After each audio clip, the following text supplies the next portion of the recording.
واتقوا يوما لا تجزي نفس عن نفس شيئا ولا يقبل منها شفاعة ولا يؤخذ منها عدل ولا هم ينصرون জোরে বলেন সুবহানাল্লাহ। আল্লাহ তাআলা সাফ জানিয়ে দিচ্ছেন পরকালে আপনি যখন মৃত্যুবরণ করবেন, পৃথিবীর জমিন থেকে বিদায়ের পরে আর কোনো সাহায্যকারী কেউ কাউকে সাহায্য করতে পারবে না। সুবহানাল্লাহ বলেন। এখানে আপনার টাকা আছে, পয়সা আছে, প্রশাসন কিনে নিতে পারবেন, টাকা মেরে বিচার আপনার দিকে নিয়ে আসতে পারবেন। আপনার কয়েকটা সন্তান আছে, যার সাথে আপনার ঝগড়া, তার সন্তান কম, আপনি সন্তান সন্ততি আপনার নিজস্ব শক্তি দিয়ে পেরে উঠবেন। আপনি দুনিয়াতে অনেক ধরনের বাঁচার জন্য পথ আছে, কিন্তু পরকালে আপনার কোনো সাহায্যকারী, আল্লাহ ছাড়া কোনো সাহায্যকারী, বাঁচাবার জন্য কোনো উপায়, কোনো পথ আর আপনার থাকবে না। নাউজুবিল্লাহ বলেন। কেউ কারো উপকার সেদিন করতে পারবে না, কোনো সাহায্যকারী সেখানে পাবেন না আল্লাহ ছাড়া। কেমন, কিরকম হুজুর, কিরকম হতে পারে? দুনিয়াতে আপনি যখন বিপদে পড়েন, সর্বপ্রথম উপকার সাধন করার জন্য, ক্ষতি থেকে বাঁচার জন্য আপনার সহযোগিতার ভূমিকা পালন করে আপনার ভাই। আপনার ভাইকে আপনি কাছে পান, কিন্তু পরকালে আপনার ভাই সেদিন পালিয়ে যাবে। নাউজুবিল্লাহ বলেন। অথবা মা বাবা বেঁচে থাকলে মা বাবা আপনার সহযোগী হয়, আপনাকে সহযোগিতা করে, সেদিন মা বাবাও দৌড়ে পালাবে এবং মা বাবার কাছ থেকে সন্তান দৌড়ে পালাবে। আল্লাহ তাআলা বলছেন, ইয়াউমা ইয়াফিরুল মারউ মিন আখিহি ওয়া উম্মিহি ওয়া আবিহি ওয়া সাহিবাতিহি ওয়া বানিহি লিকুল্লি ইমরিইম মিনহুম ইয়াউমাইযিন শা'নুন ইউগনিহি। জোরে বলেন আল্লাহু আকবার। সেদিন, বিচার দিবসের দিন, একটা সওয়াবের জন্য, একটা নেকির জন্য ভাই ভাইয়ের কাছে যাবে, সন্তান মা বাবার কাছে যাবে, মা বাবা সন্তানের কাছে যাবে, স্ত্রী স্বামীর কাছে যাবে, স্বামী স্ত্রীর কাছে যাবে, বন্ধু বন্ধুর কাছে যাবে। আল্লাহ বলেন সেদিন কেউ কারো উপকারে আসবে না। সেদিন সবাই একজন অপরজন থেকে দৌড়ে পালাবে। জোরে বলেন নাউজুবিল্লাহ।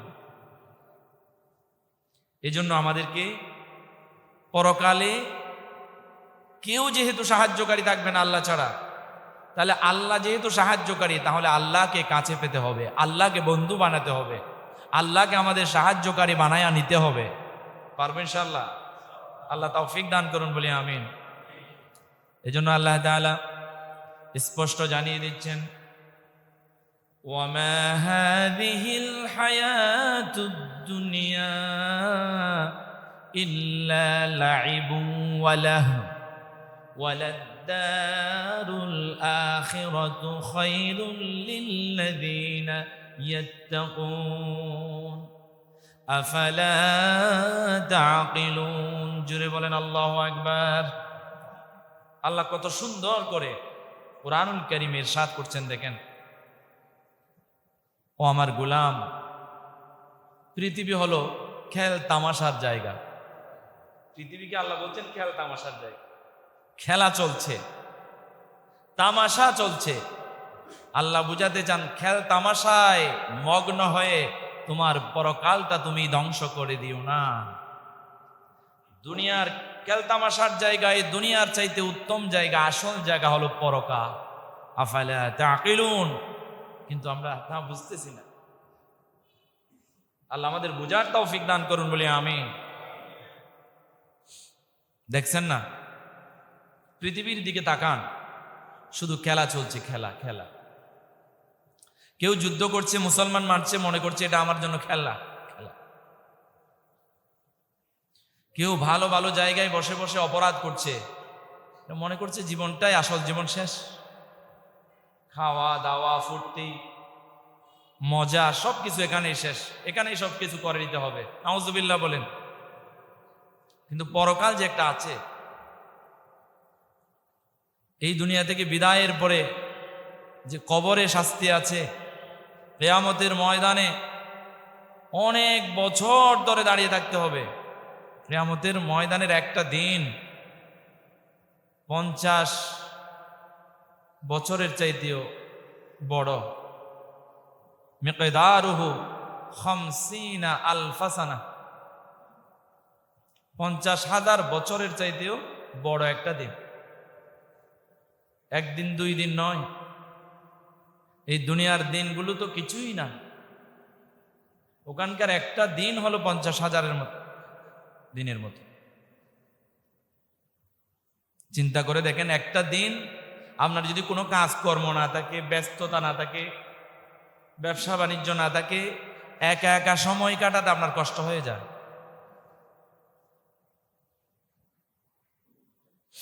অথবা আপনার গায়ে যদি কাপড় চোপড় না থাকে, আপনার গায়ে যদি কাপড় চোপড় না থাকে, আপনার লজ্জা লাগে, মানুষ আপনার শরীর দেখবে এই জন্য, কিন্তু সেখানে থাকবেন আপনি উলঙ্গ, নাউজুবিল্লাহ বলেন। কিয়ামতের ময়দানে মানুষ উলঙ্গ হয়ে উঠবে। আম্মা জান আয়েশা সিদ্দিকা রাদিয়াল্লাহু তাআলা আনহা আল্লাহর নবীকে জিজ্ঞাসা করেন, ইয়া রাসূলুল্লাহ, মানুষ একজন অপরজনের সামনে উলঙ্গ কেমনে উঠবে, লজ্জা লাগবে না? সেখানে সেই হুঁশ, কেউ যে উলঙ্গ আছে তার লজ্জাস্থানের দিকে তাকাবে, কিংবা তার যৌবনের জ্বালা ধরবে, এরকম কোনো পরিস্থিতি সেখানে থাকবে না। জোরে জোরে বলেন না নাউজুবিল্লাহ। সে কঠিন একটা মুহূর্ত। হাদিস শরীফে আসছে, সহিহ হাদিসের বর্ণনা, আল্লাহ নবী সাল্লাল্লাহু আলাইহি ওয়াসাল্লাম বলছেন, কিয়ামতের ময়দান মতিত, ভালো করে খেয়াল করুন, মতিত আটার ন্যায়, মতিত আটার ন্যায় ময়দানটা হবে।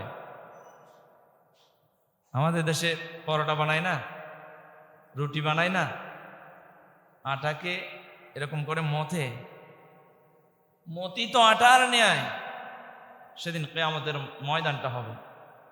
আর সূর্যের ফ্রন্ট সাইড আপনার মাথার দিকে পড়বে, খুব কিনারায়। এখন হচ্ছে সূর্যের পিঠ আমাদের দিকে, পেছনটা, সূর্যের ফ্রন্ট সাইড সেদিন আমাদের মাথার উপরে থাকবে, আর হচ্ছে খুব কাছে থাকবে। আল্লাহ নবী বলেন, মাথার উপর এমনভাবে ঘট ঘট ঘট ঘট করে গলে আপনার মগজ বের হয়ে শরীরে বেয়ে বেয়ে পড়বে, নাউজুবিল্লাহ বলেন। এই কঠিন সময়ে আরশে আজিমে ছায়া পাবার জন্য আমাদের কাজ করার দরকার আছে না নাই? আল্লাহ তৌফিক দান করুন বলি আমিন। আল্লাহ তৌফিক দান করুন বলি আমিন। এই জন্য আল্লাহ তাআলা বলেন, পরকালকে আমাদের গুরুত্ব দিতে হবে, পরকালের জন্য কাজ করতে হবে, পরকালীন প্রস্তুতি আমাদের নিতে হবে। আল্লাহ বলেন, মান কানা ইউরিদু হারসাল আখিরাতি নাজিদ লাহু ফি হারসিহি ওয়া মান কানা ইউরিদু হারসাদ দুনিয়া নু'তিহি মিনহা ওয়া মা লাহু ফিল আখিরাতি মিন নাসিব। জোরে বলেন আল্লাহু আকবার। আল্লাহ কি চমৎকার করে আমাদেরকে কোরআনুল কারীমের আয়াতের মাধ্যমে আমাদেরকে সজাগ করছেন, দেখেন, পরকালের জন্য উদ্বুদ্ধ করছেন। দেখেন, আল্লাহ বলছেন, মান কানা ইউরিদু হারসাল আখিরাতি নাজিদ লাহু ফি হারসি, যে ব্যক্তি পরকালীন শস্যক্ষেত তৈরি করবে, আর শস্যক্ষেতের মধ্যে সেচ দেবে, পানি দেবে, ফসল ফলাবে, পরকালীন শস্যক্ষেত্রে ফসল ফলাবে, আমি তার ক্ষেতের মধ্যে বেশি পরিমাণ ফলন দান করব। সুবহানাল্লাহ, আমি তার ক্ষেতে বেশি পরিমাণ ফলন দান করব। কিন্তু ওয়ামান কানা ইউরিদু হারসাদ দুনিয়া, নুতিহি মিনহা। আর যে ব্যক্তি দুনিয়া চায়, দুনিয়া দুনিয়া করে মত্ত হয়ে গেছে, দুনিয়ার পেছনে ছুটে চলছে, টাকার পিছনে, সম্পদের পিছনে, গাড়ি বাড়ি নারীর পিছনে ছুটছে, পরকালের চিন্তা দূরে সরিয়ে রেখেছে, আল্লাহ তাআলা বলছেন ওই মানুষটা শুধু দুনিয়াটাই পাবে।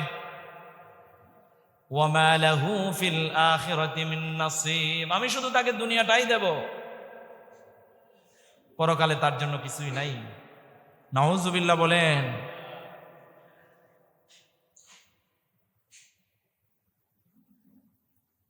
আল্লাহ তাআলা আমাদেরকে পরকালের জন্য প্রস্তুতি গ্রহণ করার তৌফিক দান করুন বলে আমিন। প্রিয় হাজরিন, কিয়ামতের ময়দানে আল্লাহ বড় ধরা ধরবেন, পাকড়াও করবেন। কিভাবে আপনি দুনিয়ার জীবনটা কাটাইছেন? আল্লাহ রাসূল বলেন আন হায়াতিহি ফিমা আফনা, আন হায়াতিহি ফিমা আফনা। আল্লাহ তোমার একটা সুন্দর হায়াত দিয়েছিল, এই হায়াতটা কোথায় কাটাইছো তুমি? কি চুরি করে কাটাইছো? মদ গাঞ্জা গিয়ে কে কাটাইছো? পরের হক নষ্ট করে করে কাটাইছো? জাতির কল্যাণ না করে জাতির অকল্যাণ করে করে কাটাইছো? জিজ্ঞাসা করবে। এই প্রশ্নের উত্তর দিতে না পারলে আপনি কিয়ামতের ময়দান থেকে এক কদম জান্নাতের দিকে যেতে পারবেন না। নাউজুবিল্লাহ বলেন। ওয়ান শাবাবিহি ফিমা আবলা, একটা যৌবন কাল মানুষ পায়। আল্লাহ মানুষকে, প্রত্যেকটা মানুষ যাদের বয়স হয়েছে তাদেরকে একটা যৌবন কাল আল্লাহ দিয়েছিল। আল্লাহ সেদিন জিজ্ঞাসা করবে তোমার যৌবন কালটা তুমি কোথায় কাটাইছো? যৌবনকালে মা বাবার খেদমত করছো কিনা? যৌবনকালে জাতির কল্যাণে কি পরিমাণ কাজ করেছো? যৌবনকালে প্রতিবেশীর কি হক আদায় করেছো? যৌবনকালে তুমি দেশের জন্য, ইসলামের জন্য, কোরআনের জন্য, আল্লাহর জমিনে আল্লাহর দ্বীন বাস্তবায়ন করার জন্য তোমার যৌবনটা কাটাইছিলা কিনা? নাকি শুধু শয়তানের কাজ করেছো? নাউজুবিল্লাহ বলেন।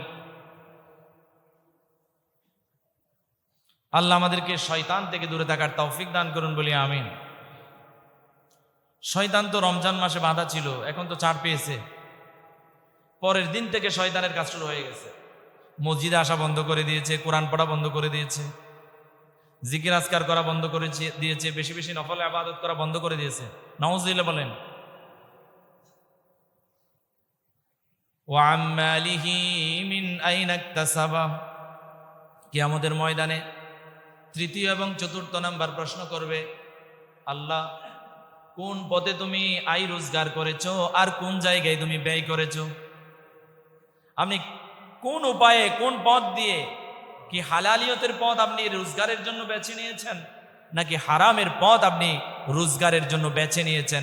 এই দুইটা প্রশ্ন আল্লাহ করবেন। যদি আপনি যথাযথ উত্তর দিতে না পারেন, সেদিন আপনি মিথ্যা বলার সুযোগ নাই।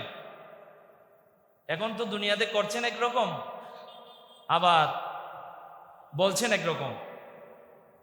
এখন তো ক্ষমতা থাকলে মিথ্যা বললেই এটা বাণী হয়ে যায়। নাউজুবিল্লাহ বলেন।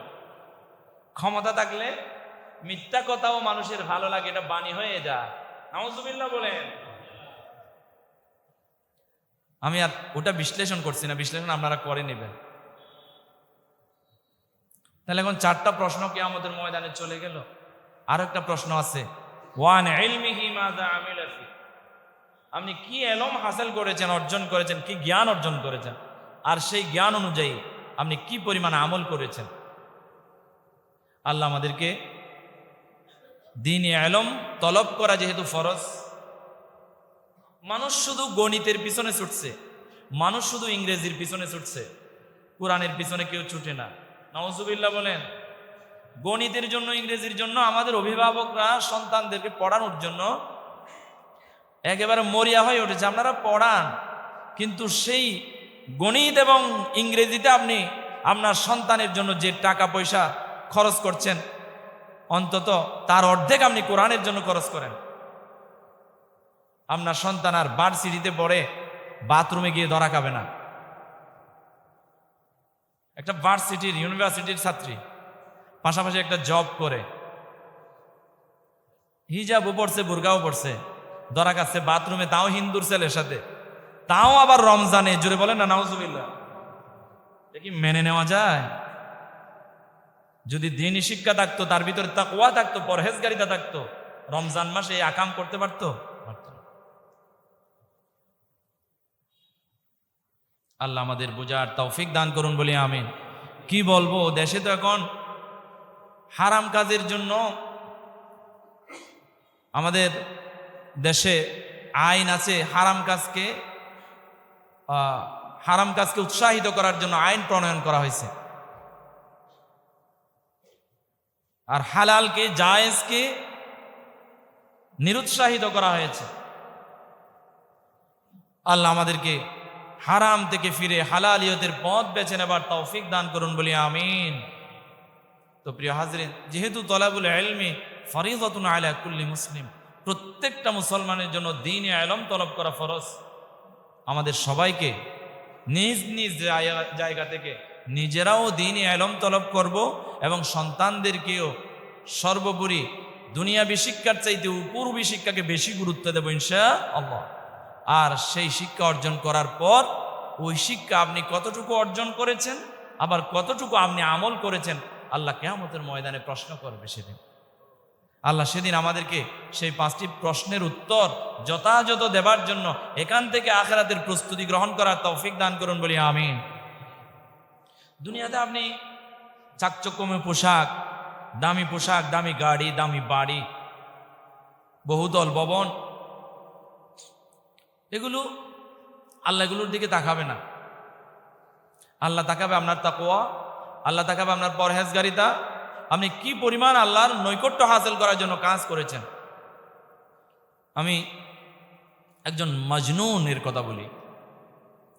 বাদশাহ হারুনুর রশিদ সাহেবের আমলে বাগদাদের জমিনে বাহলুল পাগলা, আমি হয়তো কোনো একটা বছর 2-3 বছর আগে এই ঘটনাটি বলছিলাম, কথার ফাঁকে আসছে বলি। প্রিয় হাজরিন, মজনুন টাইপের লোকটি কবরের পাশাপাশি থাকতো বেশিরভাগ সময়। কাপড় সুপড় বেশভূষা তেমন সুন্দর ছিল না, এলম ছিল ভিতরে, পরহেজগারিতা ছিল বেশি, কখনো নামাজ কাজা করতেন না। জোরে বলেন সুবহানাল্লাহ। কবরের পারে একদিন বসে আছে, মানুষ জিজ্ঞাসা করে, তুমি কবরের পারে কেন বসে থাকো? কখনো কখনো কবরের পারে যে গাছগুলো থাকে, গাছের শাখা প্রশাখায় গিয়ে উঠে বসে থাকে, আবার মাঝে মাঝে কবর যে কবরগুলো ধসে পড়তো সেই জায়গায় গিয়ে পা ডুলায়া বসে থাকতো। তো মানুষ জিজ্ঞাসা করলে বলতো যে এমন একটা পরিবেশে আমি থাকতে চাই সব সময়, যেখানে যে পরিবেশের মানুষগুলো কারো ক্ষতি করার চেষ্টা করে না। যেটা বলেন না সুবহানাল্লাহ। কবরে আমাকে একদিন আসতে হবে এই জায়গায়, তো এই জায়গার সাথে একটু আমি নিজেকে মৃত্যুর আগেই যেন এখানে আমি থাকতে পারি, এই পরিবেশে যেন থাকতে পারি, পরিবেশের সাথে নিজেকে একটু ম্যাচিং করতেছি। জোরে বলেন না সুবহানাল্লাহ। আল্লাহু আকবার। একদিন বাদশাহ হারুনুর রশিদ সাহেব, বুঝাতে চাচ্ছিলাম বাহলুল পাগলটা এটা যেমন তেমন পাগল নয়, উনি হচ্ছে আল্লাহর পাগল। যেহেতু প্রশ্নের উত্তরটা মানুষকে কেমন করে দিয়েছে দেখছেন, পাগলা টাইপের, আউলা বাউলা ধরনের, কাপড় সুপড় তেমন সুবিধার না, তবে পরিচ্ছন্ন, কিন্তু বসে থাকে কবরে। একদিন বাদশাহ হারুনুর রশিদ সাহেব ও তার স্ত্রী সকালবেলা হাঁটতে বের হলেন। উনি এক জায়গায় বসে বসে বালি নিয়ে খেলতেছিলেন, বালু কুচে কুচে তুলে ঘর বানাচ্ছেন। তো বাদশাহ হারুনুর রশিদ সাহেব বলেন যে তুমি এই কাজ কেন করছো, এখানে কি করছো? বলে যে জান্নাতে বালাকানা তৈরি করতেছে। সুবহানাল্লাহ বলে, জান্নাতে বালাকানা তৈরি করতেছে।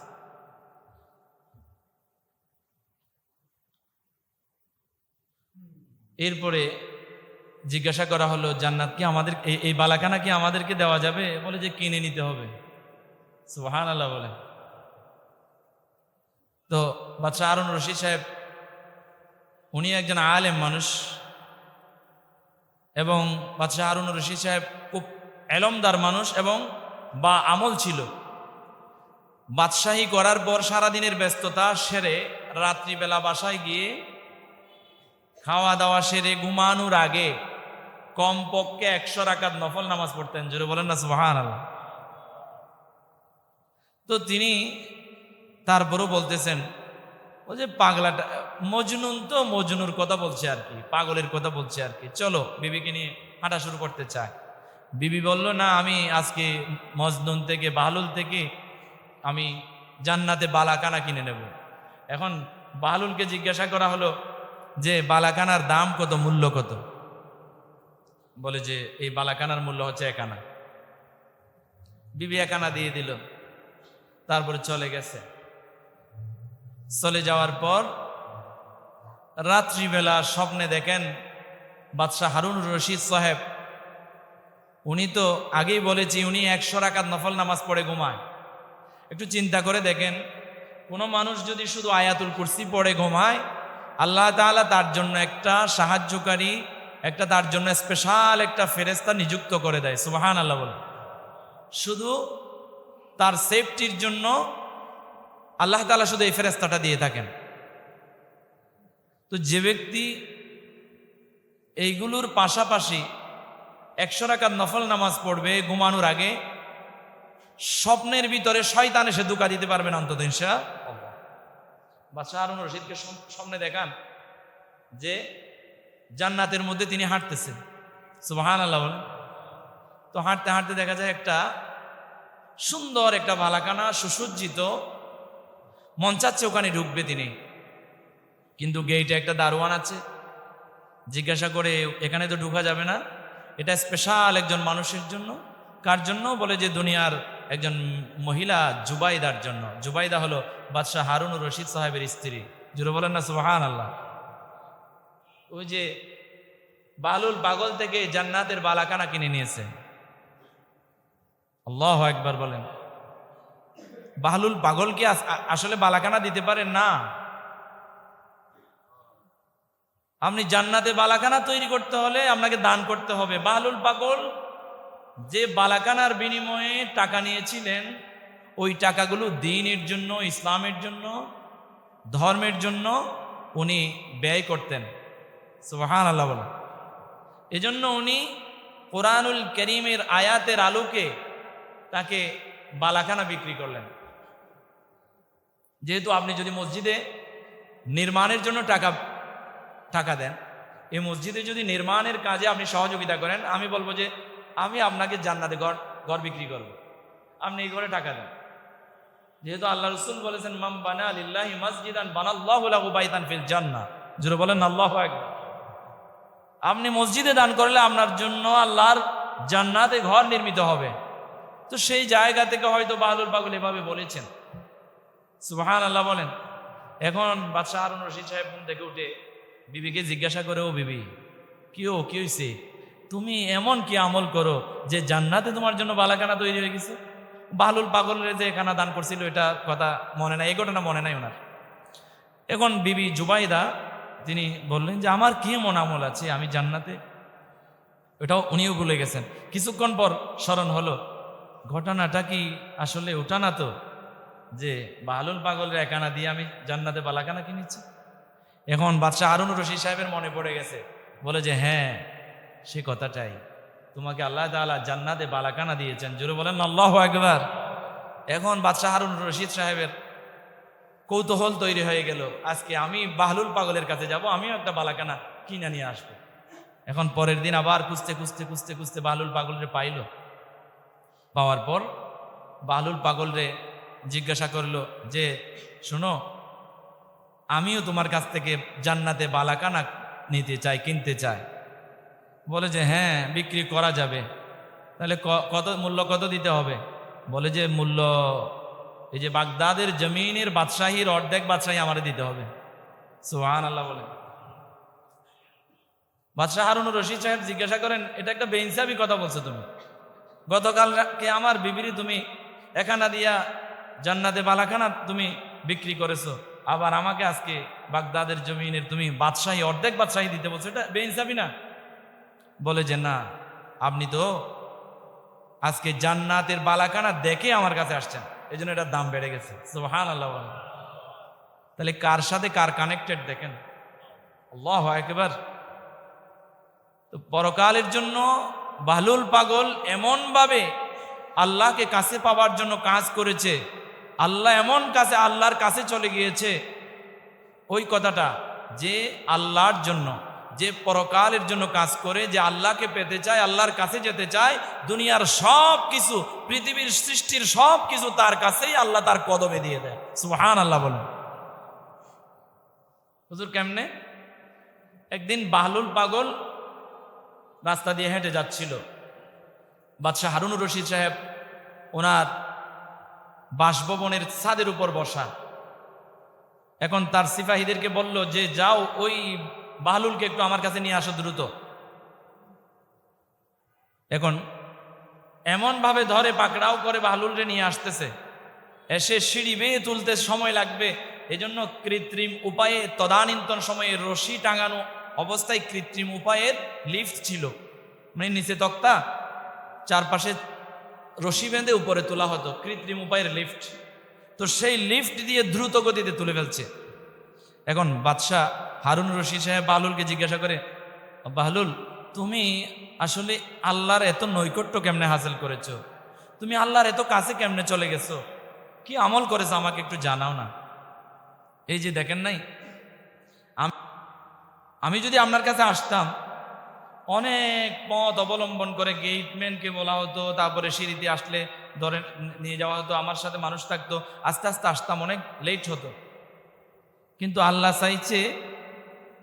আল্লাহ চাইছেন বলেই আমাকে দ্রুত গতিতে অতি অল্প সময়ে আল্লাহ আপনার কাছে আমাকে নিয়ে আসছে। জুড়ে বলেন না সুবহানাল্লাহ। ঠিক তেমনি ভাবে আল্লাহ যাকে চায়, যে আল্লাহকে চায়, আল্লাহ ঠিক তেমনি ভাবে আল্লাহর নিকটে নিয়ে গিয়ে বসায়। জুড়ে বলেন না আল্লাহু আকবার। আল্লাহ আপনাকে ধরে জান্নাতে নিয়ে যাবে না। আল্লাহর জান্নাত পাবার জন্য আগে আপনাকে আল্লাহর কাছে যেতে হবে। আল্লাহর কাছে যাবার জন্য যত পথ আছে, কি পথ আছে আল্লাহ তো সব বলে দিয়েছেন। আল্লাহ বলছেন, ফামান কানা ইয়ারজু লিকা রাব্বিহি ফালইয়ামাল আমালান সালিহা ওয়ালা ইউশরিক বিইবাদাতি রাব্বিহি আহাদা। জুড়ে বলেন আল্লাহু আকবার। যে ব্যক্তি আমার সাক্ষাৎ চায়, আমার কাছে আসতে চায়, আমাকে পেতে চায়, ফালইয়ামাল আমালান সালিহা, সে যেন নেক আমল করে, সৎ কাজ করে, ভালো ভালো নেকের কাজ করে। আল্লাহ তৌফিক দান করুন, বলি আমিন। আর ওয়ালা ইউশরিক বিইবাদাতি রাব্বিহি আহাদা, তার কোনো ইবাদতের মধ্যে শিরিকের কোনো গন্ধ থাকবে। আল্লাহ আমাদের সবাইকে পরকালীন প্রস্তুতি, এই দুনিয়া থেকে পরকালীন প্রস্তুতি নিয়ে জাহান্নাম থেকে বাঁচার এবং জান্নাতে যাবার তৌফিক আল্লাহ আমাদের সবাইকে দান করুন, বলি আমিন।